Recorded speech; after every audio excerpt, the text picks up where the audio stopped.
我陪了卢西12年，陪她从落魄受欺的乡下孤女到光鲜亮丽的商界新贵。可她却在5周年结婚纪念日这天，把我抛在荒无人烟的山道，奔向曾经欺辱过她的江家二少。那天山间大雨，山道被冲塌，救援被拦在了山下，我被落石砸中，在大雨中昏迷了一夜，才等来救援。他却忙着与江家二少叙旧，整整1个月没有给我打来一个电话。我出院签了离婚书，收拾行李连夜离开。可他却慌了，抛下一切满世界寻我。他跪在我的面前，求我给他一次机会。我平静看向他，机会我早就给过无数次，是你不要的。大家好，开始今天的分享之前，希望你能给人间烟火点个订阅，我将会分享更多优质的内容。端午节假期，我和妻子去灵山避暑，可是车子却坏在了半山腰。我下车等待救援，妻子在车上打开电脑，忙着处理工作。不久后，妻子接到一个电话，神色突然焦灼起来。我询问他出了什么事，他怔愣了片刻，才说了句公司有急事要处理，然后走下车，拿出了后备箱里的折叠变速车。你在这里等救援，我先回公司。说完不等我反应，就骑车快速离开，甚至连电脑都忘记带走。我还是第一次见他这么着急的模样。公司是我和妻子一起创办的，但是这2年我为了能有更多时间照顾他，逐渐退出了公司管理层，只专注技术部的工作。可我依旧是公司股东。如果公司真有事，他为什么不和我商议？带着疑惑，我扫了一眼妻子的电脑，她的微信还登录在电脑上，应该是匆忙间忘记了退出。我打开对话框，看到置顶只有1个人，不过不是我，备注名字是至尊宝。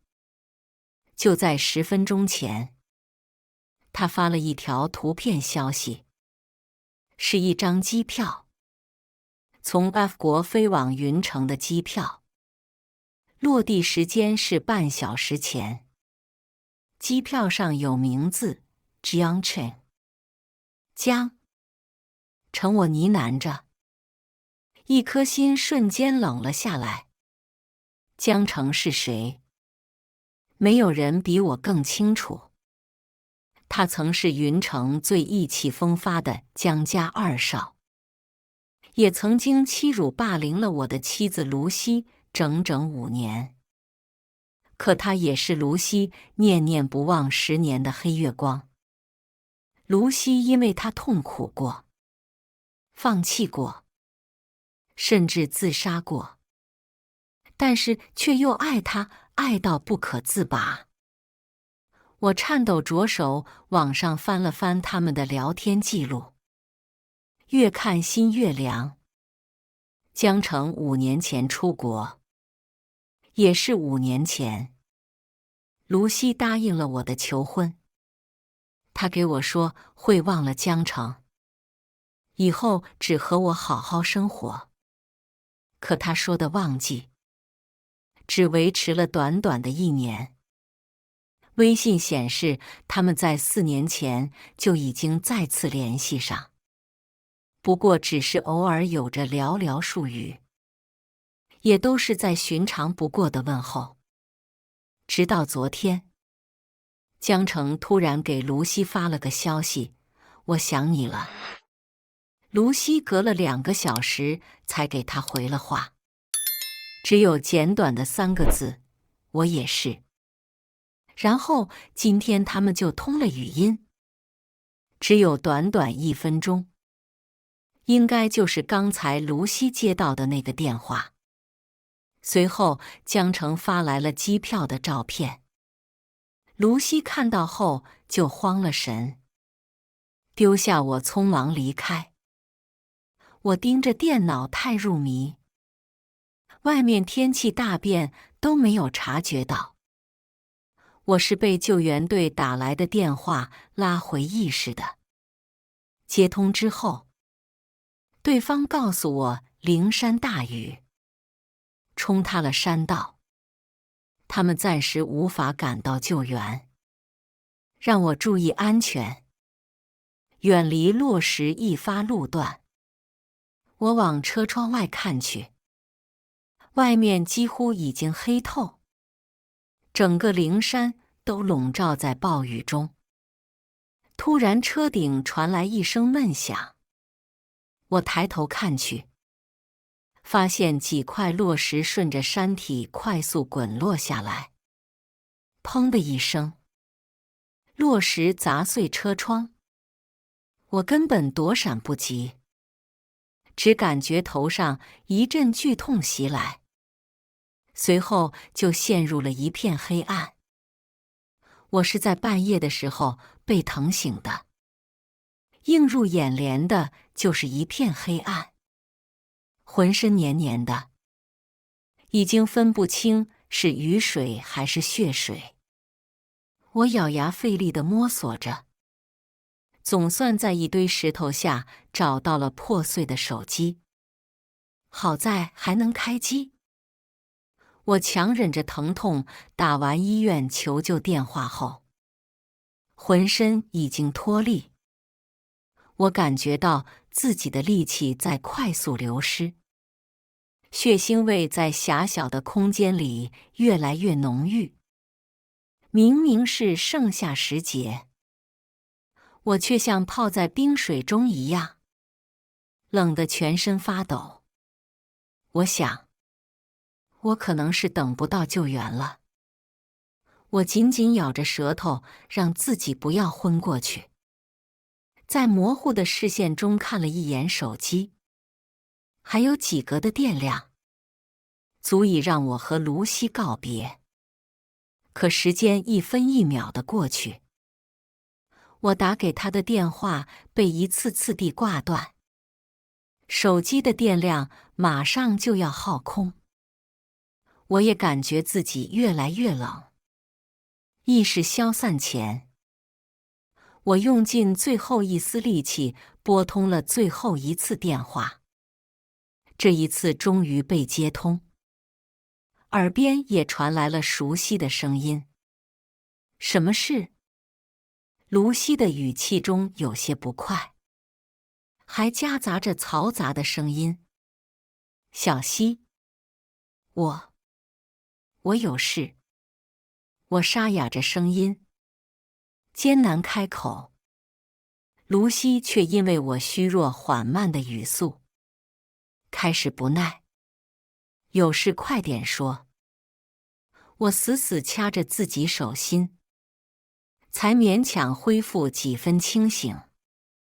我被困在山上，救援队还没有来。救援队马上就过去了。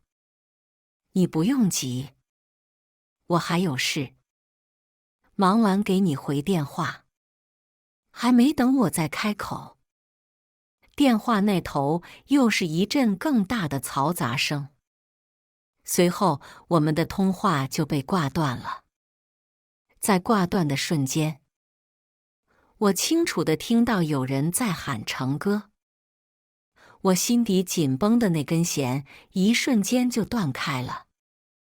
原来他真的去见了江城，因为在陪江城，所以才迫不及待挂断了我的电话。我握着已经关机的手机，讽刺地笑出了声，胸口的寒意在无限放大。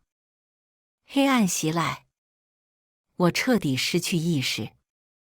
我再次醒来时，已经是在医院里，脖子被套上了颈托，右腿打着石膏，头上和前胸也缠上了多层绷带，浑身都是火辣辣的疼。病床旁只有一个给我换药的小护士。他说我被救出来的时候，浑身都是血，抢救了1天1夜，才捡回了1条命。护士将充了电的手机递给我。他说在我昏迷的时候，医院联系了家属，但是我妻子的电话一直没有打通。他让我再去联系一次，毕竟我现在的情况离不开人。我打开手机，看了眼通话记录，在我昏迷期间，医院给他打了20多个，无一例外都没有接通。而在我失联的这2天，卢西只给我发来一条信息：我出差几天，有什么事回来再说。我心底不由得苦笑，他现在正忙着和江承旭旧情，怎么会有时间接我的电话？就在这时，微博向我推送了江承新发的动态。照片上一双带着情侣素戒的手食指紧扣，配文是年少轻狂，余生慢慢补偿。其中一只白皙的手腕上带着我们家祖传的玉镯。除了卢西，没有别人了。怪不得即便我们结婚，卢西都不舍得摘下那枚素戒。原来和江澄的是一对。卢西当年说过的放下，其实一直都是自欺欺人，或者说，只是为了骗我。现在，江澄回来了，他对我已经懒得再骗了。我看着手机里那张照片，轻轻笑了笑。原本应该挫败愤怒的我，现在心底却比以往任何时候都要平静。大概是因为我对卢西的感情，因为这次灵山之行开始逐渐消散。之后的1个月，我都没有给卢西再打一个电话，卢西也没有联系过我。应该是早就把我忘了，毕竟他最近忙着帮江澄创业，忙得连公司都不去了。这段时间我虽然躺在医院里，但是技术部的组员每天都和我电话汇报工作。我知道卢西为了支持江澄，把公司合作方都毫无保留送给了他。而那些合作方，都是我当初为了卢西，喝酒喝到胃出血，为公司疏通的人脉关系。我还知道卢西为了支持江澄，把最新的策划项目也全版权授权给了江澄的公司。而这个能让公司再上一个台阶的版权策划，是我在40度高烧下熬夜1周给卢西做的项目。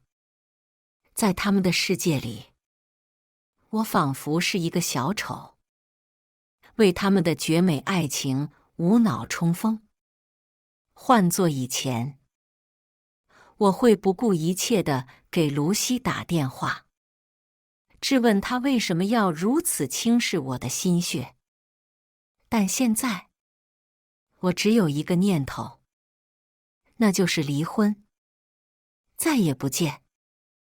卢西从外地回来的那天，是我出院的第3天。他之前说的出差几天，却整整去了1个半月。毕竟有江城在，他肯定是乐不思蜀。他在傍晚发消息让我去机场接他，被我用有事要忙的理由拒绝掉了。如果是以前，我听到他要回来，肯定会欣喜若狂。我还会在家里准备1天，做一桌子他爱吃的饭菜，准备好鲜花礼物迎接他回家。可现在，我只想躺在床上休息，而且我也真的接不了他，因为我的腿还没有康复，现在还只能依靠拐杖走路。当卢西回到家，看到有事要忙的我蒙着眼睛躺在床上睡觉时，瞬间就冷了脸。他直接将卧室里的大灯打开，明晃晃的刺人眼。温阳，你所谓的有事，就是在这里躺着睡觉吗？卢西沉着脸，将手里拎着的东西全都扔在一旁，面带怒气坐在一旁的椅子上。我揉了揉惺忪的眼睛，在完全适应了屋里刺眼的光后，才抬头看向面前的卢西。平时从不施粉黛的她，今天好像还化了妆。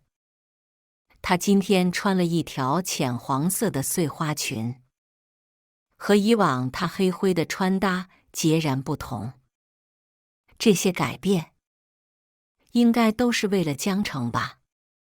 只有面对江城时，她才会如此在意自己的外表。我压下心底那股又想涌现的酸涩感，面色平淡地看向他。回来了？和江城在外面玩得开心吗？卢西一改刚刚的盛气凌人，他的面色因为我的这句话变得不太自然。但是很快，他就恢复以往的清冷，冷声说道：温阳，你这话什么意思？你怀疑我和江城？就因为我去见了江城，你心中不满，所以你才宁愿在家睡觉，也不去机场接我。怪不得公司最近技术研发速度缓慢，原来是你把心思都放在这些无聊的事情上。我闻言轻轻一笑，在床上慢慢坐起身，平静看向卢西。你说的没错，我现在这个样子确实不适合留在公司了。公司发展早已经步入正轨，技术工作我也已经交接。明天我会向公司提交辞职报告。我面无表情说出的这些话，卢西怒气更盛。你是想用离职威胁我是吗？你一个大男人，能不能不要这么小心眼？我承认我这次出差是因为江城，可我们只是正常的合作关系。当年江家破产对江城打击很大，这5年来他变了很多，已经不再是之前的毛头小子了。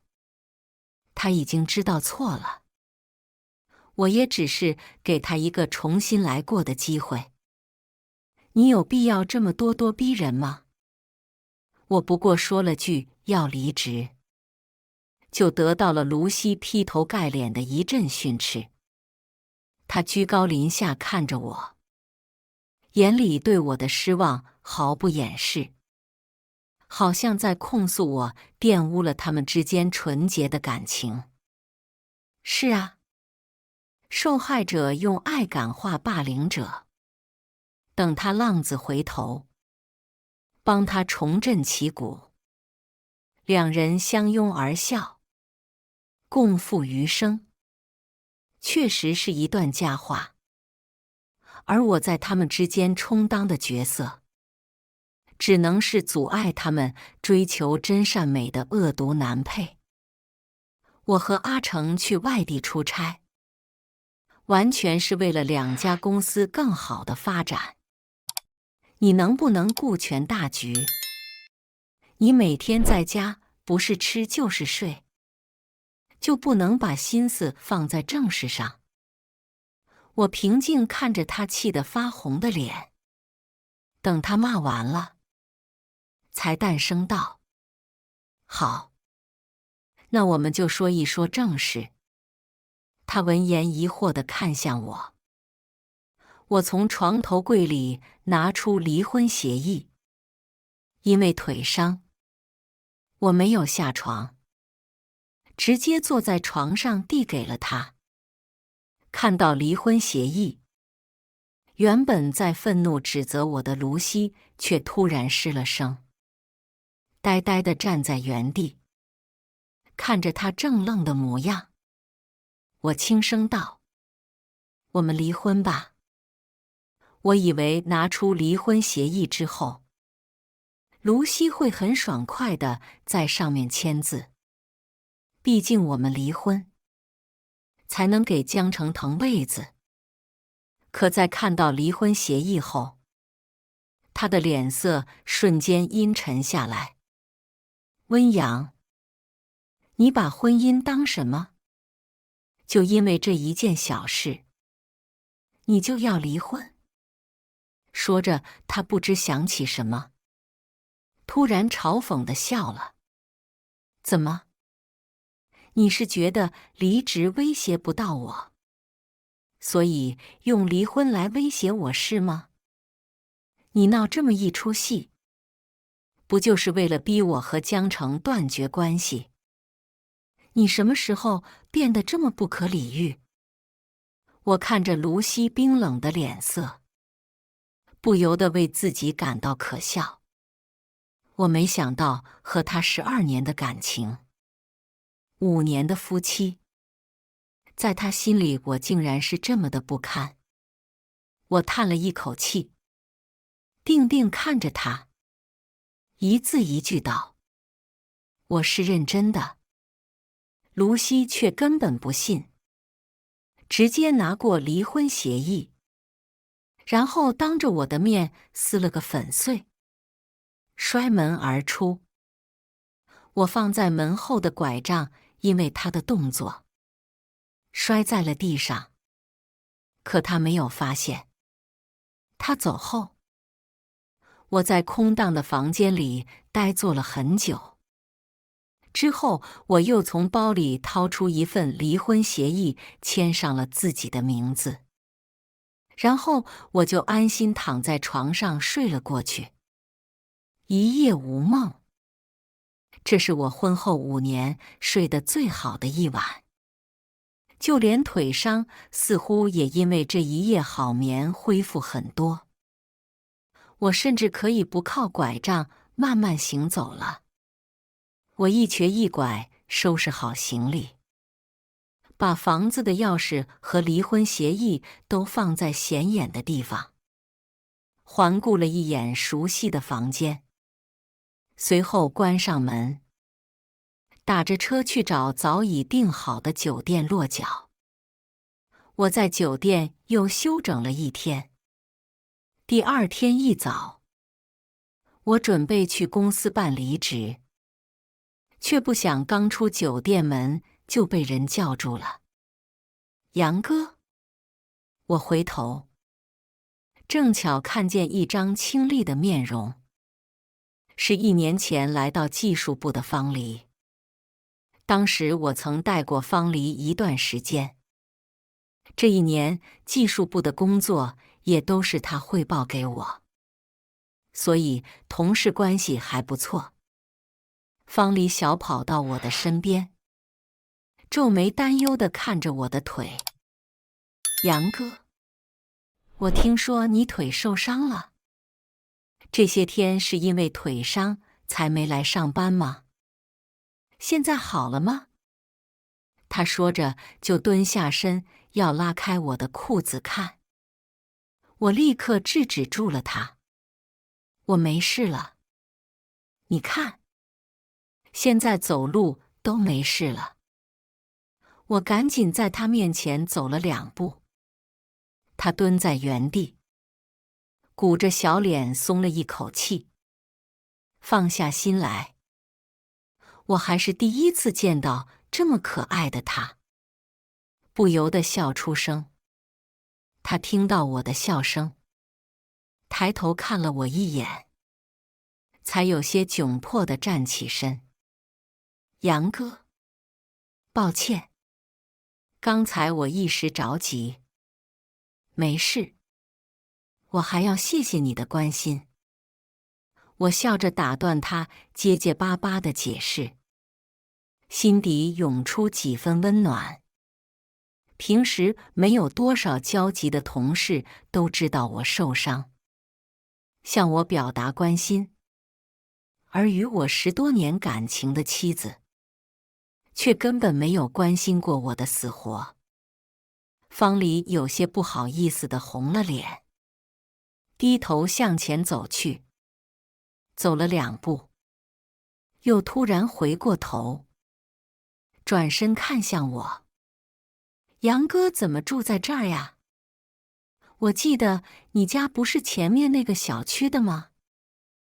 我含糊着回答了他的疑惑，只说自己前段时间房租到期没有续约，还没来得及找新房子。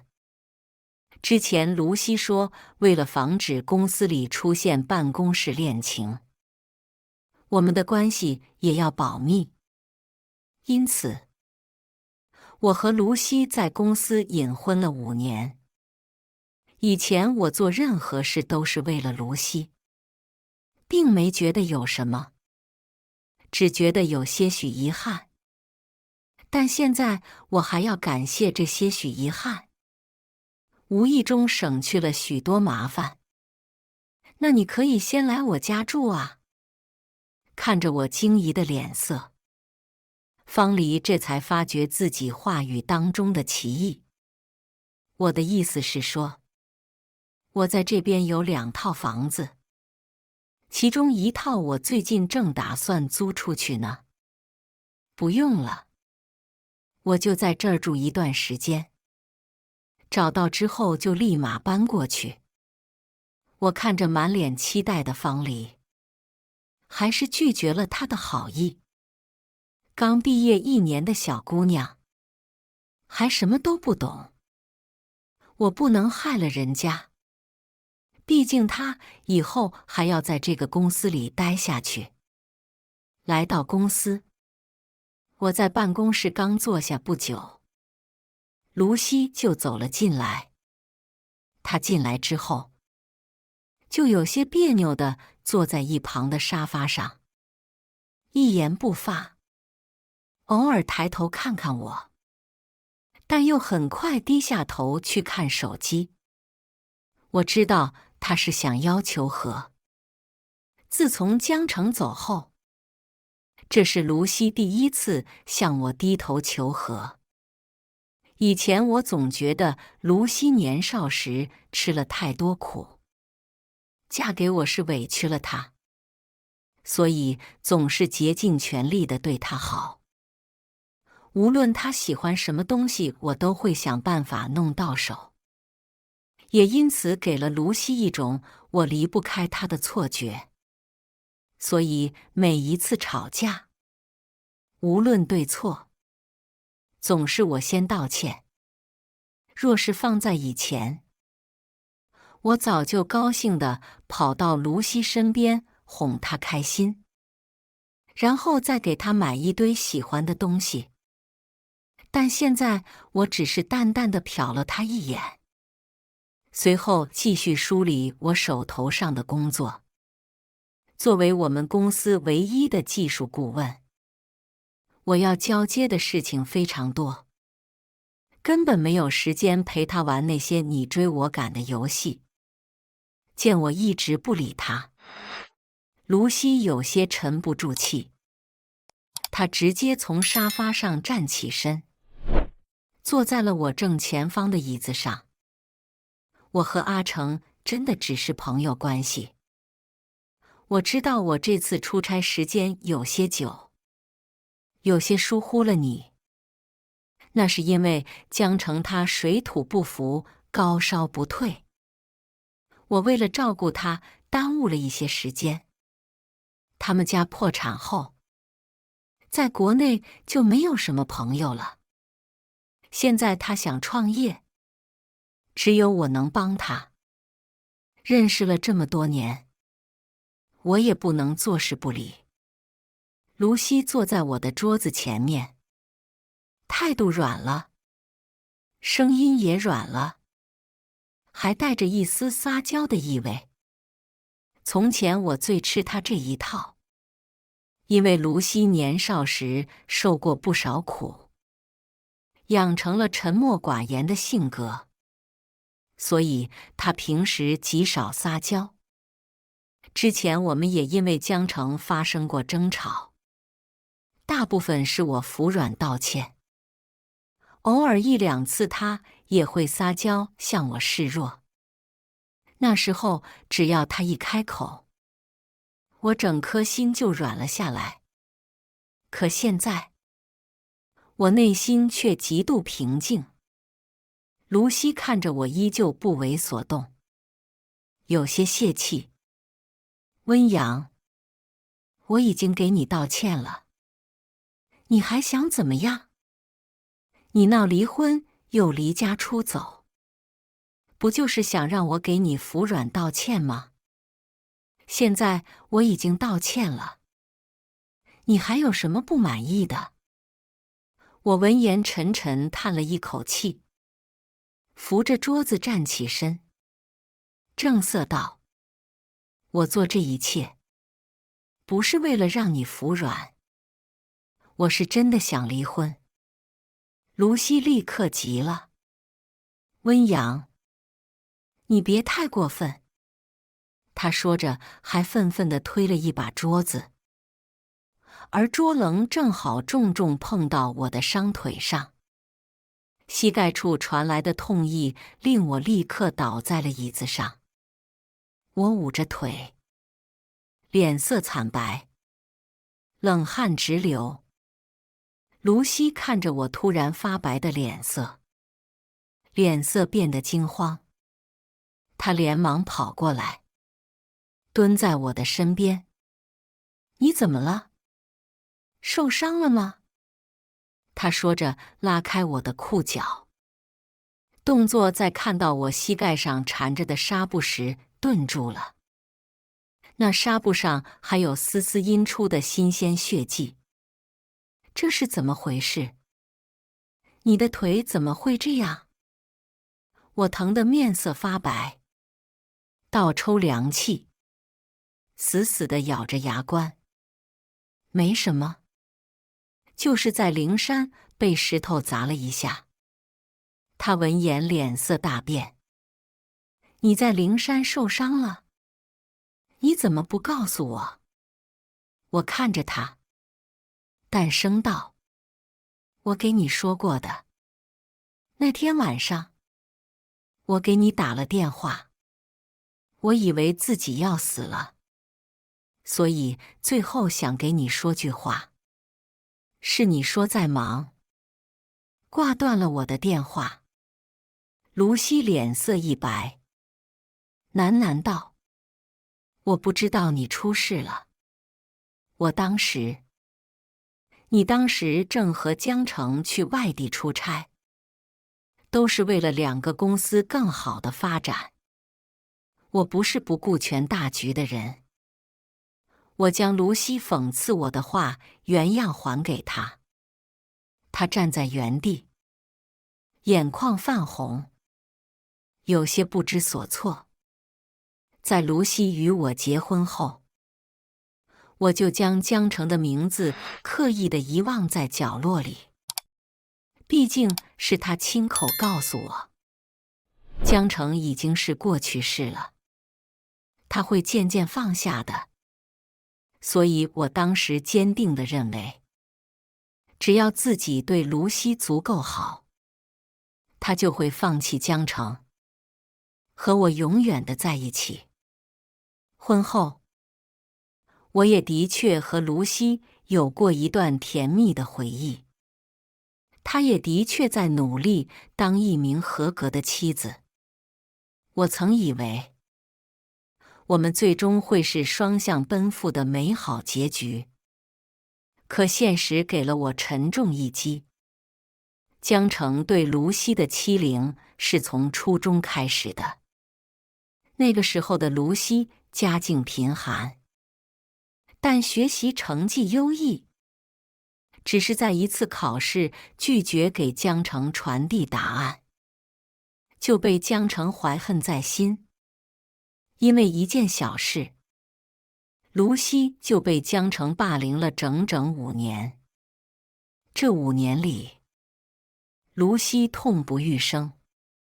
他最初虽然恨极了江城，但因为竞赛临近，他需要奖金解决生活的困顿，因此只能忍气吞声，直到本属于他的名额被人顶替，他才彻底崩溃。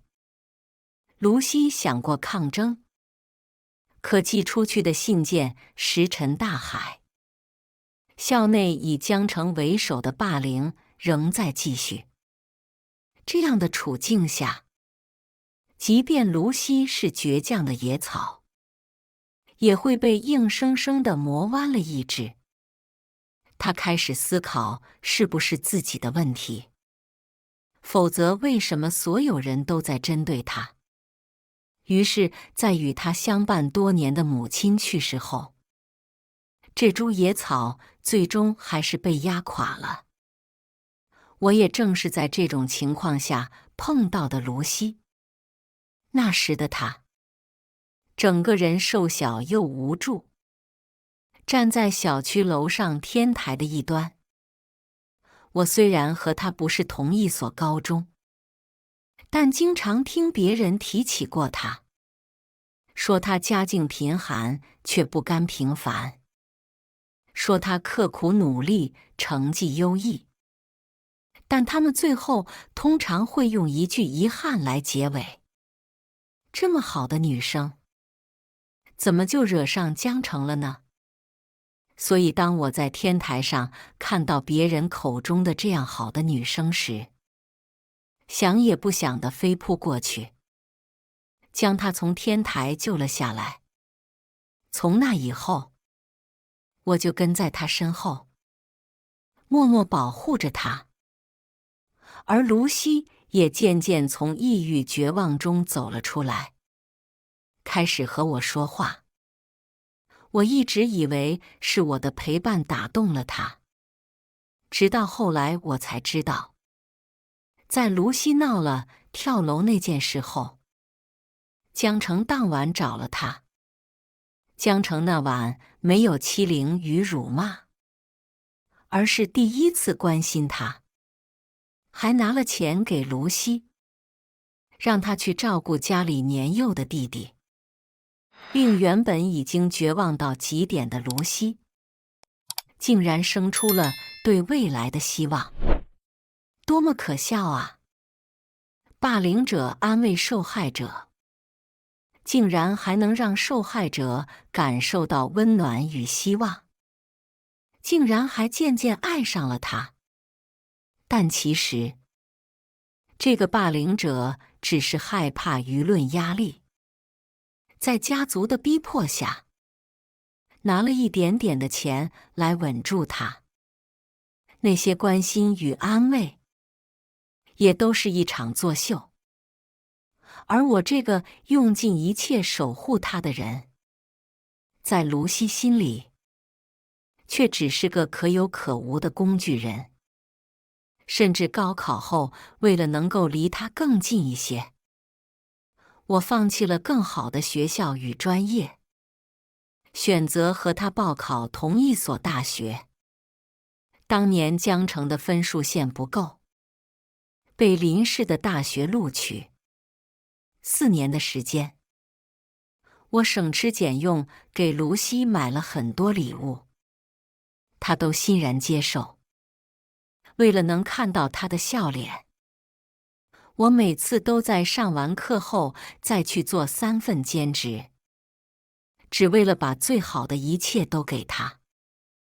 可她对我的心意一直闪烁其词，直到江城在朋友圈官宣恋情，卢西才终于答应了我的表白。我知道他将我当作与江城赌气的工具，但我当时相信精诚所至，金石为开。江城失恋那天，卢西割掉了我们的恋爱纪念日。外面下着瓢泼大雨，我一个人在咖啡馆等着他，直到打烊，他才发信息告诉我自己去找江城了。他说如果没有熟悉的人在身边，江城会害怕。那一天，我一个人淋着大雨走回了寝室。在这之后，卢西的手上就多了一枚素戒。那是我们的第1次冷战。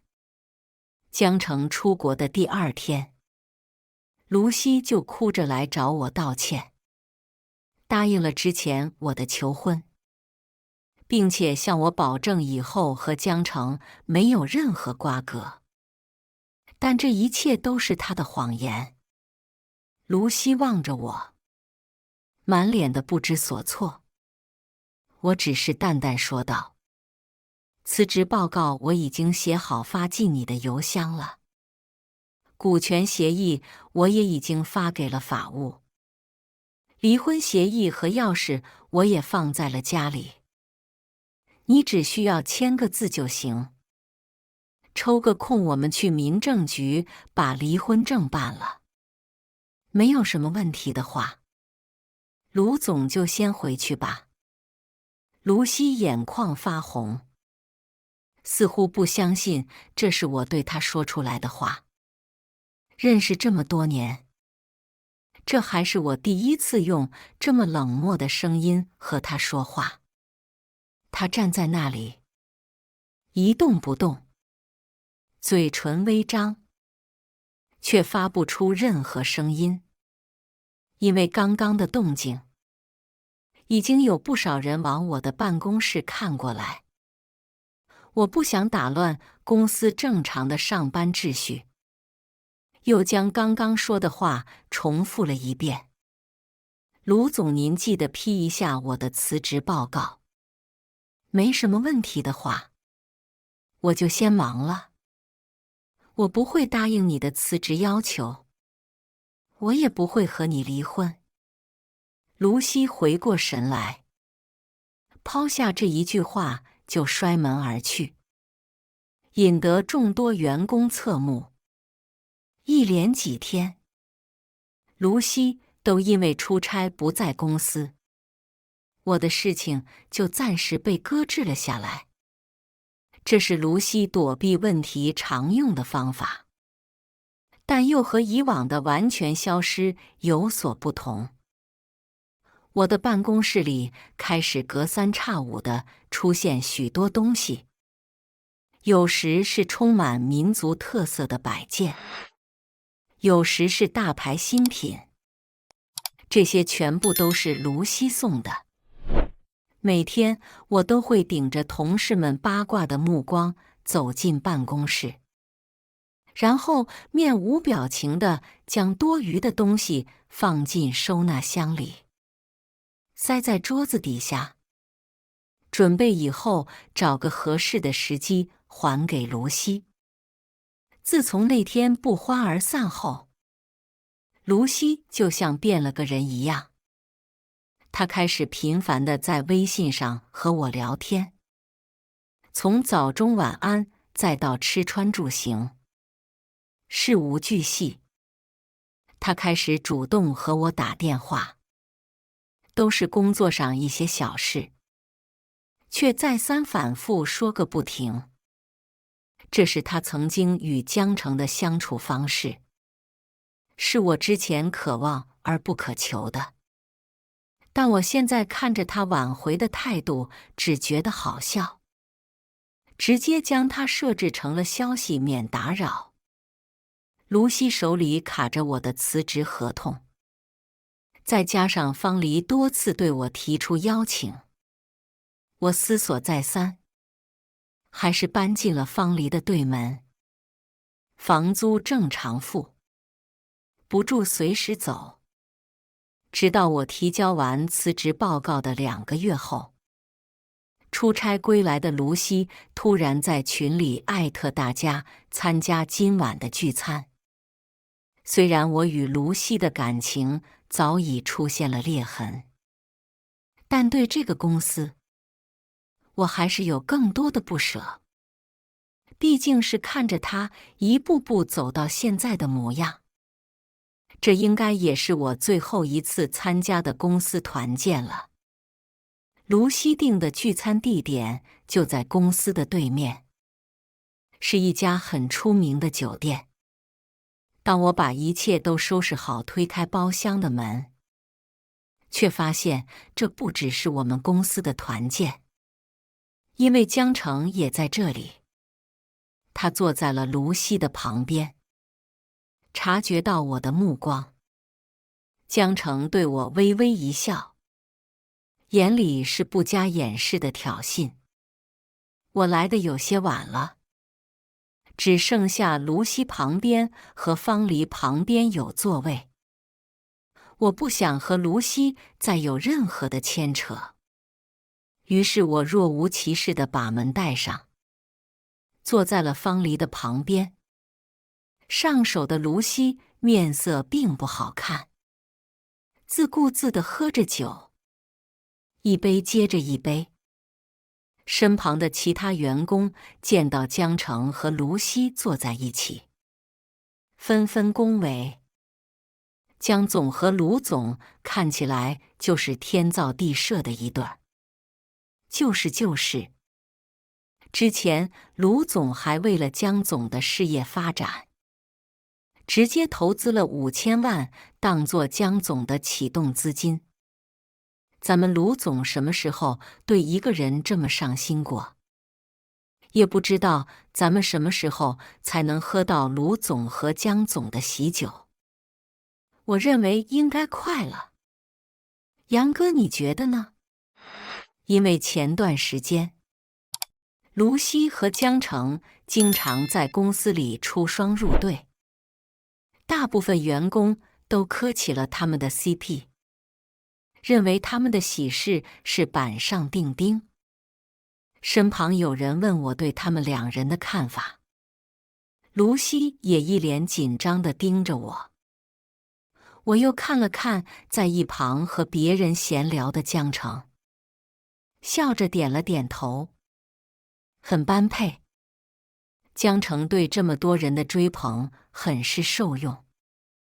自从江家落败，他已经很久没有体验过这种感觉了。我抬头夹菜的时候，恰好对上他笑盈盈的样子，仿佛是在嘲笑我。他离开这么多年，我还是没有把握住卢西的心。江城是被另一位老总邀请来的，听谈话的语气，他们应该是旧识。酒桌上的气氛逐渐高涨，有人带头提议祝福卢西和江城，却不料卢西却突然变了脸色，将酒杯摔在了地上。原本热闹的包厢一瞬间就安静了下来，所有人都看向卢西，他整个人醉醺醺的，拉开自己的凳子站起来。我和江城只是双方公司有利益上的合作，我和他清清白白，没有任何其他的关系。然后他摇摇晃晃地走到我的身边，将手搭在我的肩上，面上是醉酒后依然保持着的得体微笑。给大家介绍一下，我的老公温阳。房间内静悄悄的，一旁的方黎在听到这句话后瞪大了眼睛，手上的筷子不自觉地滑落，在盘子上发出不大不小的声音。一时之间，大家的目光都在我、卢西和江城的身上打转。江城在听到卢西的这句话后，脸色直接阴沉下来，冷哼一声。我在心里叹了一口气，开口纠正：我和卢总目前还是法定的夫妻关系，但很快就会结束。我也衷心祝愿我们的卢总和江总江城百年好合。话音刚落，我就感觉到卢西搭在我肩上的手不住的颤抖。我将他的手扶下来，站起身。卢西脸上原本得体的笑已经凝固，逐渐变得僵硬，眼眶里含着泪，却倔强的不肯落下，有一种破碎感的美，如同我当年见到他的第一眼。但这一次我直接绕开了他，不顾身后众人的挽留，离开了房间。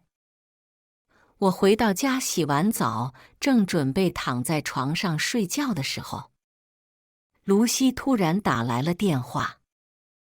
你为什么不在家里住了？你去了哪里？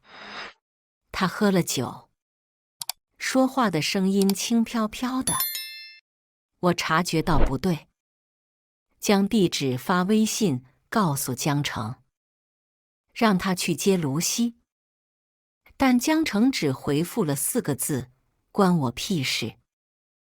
卢西毕竟还是我名义上的妻子，我既然决定和他离婚，就不会有任何转圜的余地。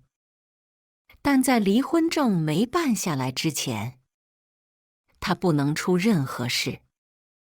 可实在是不想再与卢西有半点牵扯，于是我找了方黎求助。当他打开门时，白日里的浓妆已经被卸下，整个人如同剥了壳的荔枝，白嫩又水灵。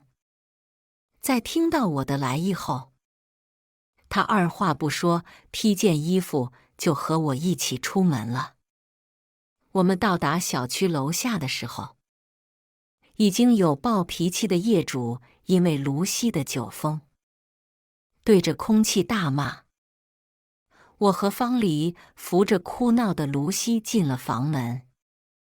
卢西突然抱住我的大腿，哭着让我不要走。阿阳，你别走好不好？我知道错了，是我对不起你，辜负了你的一片真心。但是我现在知道错了，你原谅我好不好？卢西嚎啕大哭，说话的声音歇斯底里，抱着我紧紧的不撒手。方黎看到这样的情形，体贴地提出自己去给卢西买醒酒药，为我们2人留出足够的时间和空间。看着方黎在门外消失的背影，我又冷眼瞧了瞧身旁的卢西，直接一把手将他从地上扯起来，扔到了沙发上。人走了就没必要再装了。我知道你酒醒了。原本还在哭闹的卢西瞬间就安静了下来，他的眼睛通红，又一次扑到我的脚边，抓着我裤腿的手忍不住颤抖。因为刚刚哭闹的原因，他现在嗓子里发出的声音酸涩又难听。我们真的再也回不去了吗？这是我第一次在卢西身上看到这种表情，无助又脆弱。即便是被霸凌最狠的那一年，这种表情也从来没在他的脸上出现过。我将自己的腿稍微向外挪动一下，看着他因为没有支力点倒在地上，无动于衷。我清楚你是因为赌气，所以答应和我结婚。我知道江城是你心里一直念念不忘的那个人。你和江城的聊天记录我看到了。现在我也明白，你手上戴着的素戒其实是江城送的。难道我没有给过你坦白的机会吗？机会我早就给过无数次。是你不要的。你签了离婚协议，我们好聚好散。在我说出最后一句话后，卢西的瞳孔微微一缩，随后自嘲般地笑了笑。不用签协议了，我们明天就去离婚。我点了点头。卢西现在的酒已经醒了，我也不需要再多做停留。就在我马上出门的时候，他突然在背后叫住了我，但他却什么都没有说。我离开后，方黎追上了我。杨哥之后打算怎么办？我准备回老家发展，这几年的积蓄也足够了。斑驳的灯光打在我和方黎的身上，他若有所思地点了点头。第二天，从民政局里走出来，快要分别的时候，卢西又一次叫住了我。我到现在才知道，自己对江城是恨而转爱、求而不得的执念。是我被这一个执念搅浑了脑子，没有看到一直在我身边的你。温阳，对不起。还有，谢谢。这已经是我回到老家的第3年。之前建立的小公司也被我经营得有模有样，成为了市里的10家企业。也正是因为如此，吸引了很多有才干但又不想离家太远的年轻人。和我相对的是江城和卢西的事业。即便经历了江家破产，江城还是那副养在象牙塔里不学无术的纨绔子弟。去年搞不懂市场情形，胡乱投资导致再次破产，自己也背负上了巨额债务。而卢西的公司因为缺少技术支持，发展停滞不前，慢慢地被其他公司吞吃，最终合并。现在的我坐在会议室里，翻看着手中的会议资料。温总，外面的面试者已经准备好了，面试随时可以开始，把他们叫进来吧。我沉浸在资料当中的思绪，被一声清丽的女音打断。再抬头，看到了一个熟悉的面孔，正笑盈盈地看着我。温总您好，我是今天参与面试的人员方黎。以上就是今天分享的故事。大家有什么想说的、想吐槽的，欢迎在下方评论交流。也更希望能给人间烟火点个订阅。我将会分享更多优质的故事内容。